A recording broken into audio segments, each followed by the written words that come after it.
Lauren. Cherry blossoms are here. It's beautiful. We're going to leave this to take you live to the White House, where Press Secretary Karoline Leavitt is speaking to reporters.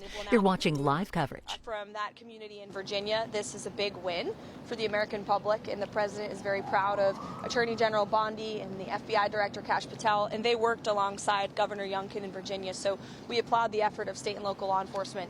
This was a very violent individual who was picked up in a home with 5 children present, so our communities are safer this morning, and it's a good day for our country. I'll take a couple of questions, and then I have my morning meetings. Do you have an update on the status of the internal investigation that you described yesterday into the signal? Not this morning, but we've been incredibly transparent about this entire situation, and we will continue to be. Caroline, the president announced auto tariffs yesterday. He's also alluded to other tariffs, lumber, pharmaceutical drugs. Can you give us an expectation of the timeline? Are those part of next week's package? Are they more the weeks to follow? When should we expect those?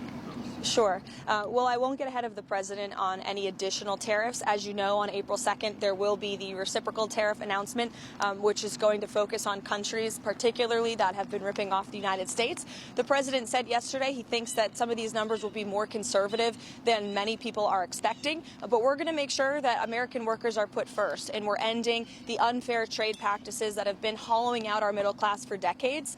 And I would just like to emphasize these auto tariffs yesterday are a big deal for auto workers in the industry. And you saw the United Auto Workers Union, Sean Fain, who wasn't the greatest fan of the president on the campaign trail, came out this morning and applauded the president for this move, saying it's a great thing for auto workers who have been sold out by unfair trade practices. So the president is determined to rebuild our manufacturing base. We want more jobs, more products made right here in the United States, which means more money in the pockets of the American people at the end of the day. Caroline, will the White House cooperate with any request from Congress regarding the signal situation? We haven't seen a request from Congress come through our inboxes yet, and when that does, we'll have an answer on that. A new YouGov poll shows that around 75% of Americans consider that the signal problem is a very serious problem. Does the administration plan to hold anyone accountable, potentially change their messaging on it? Well, we have never denied that this was a mistake, and the National Security Advisor took responsibility for that. And we have said we are making changes. We are looking into the matter to ensure it can never happen again.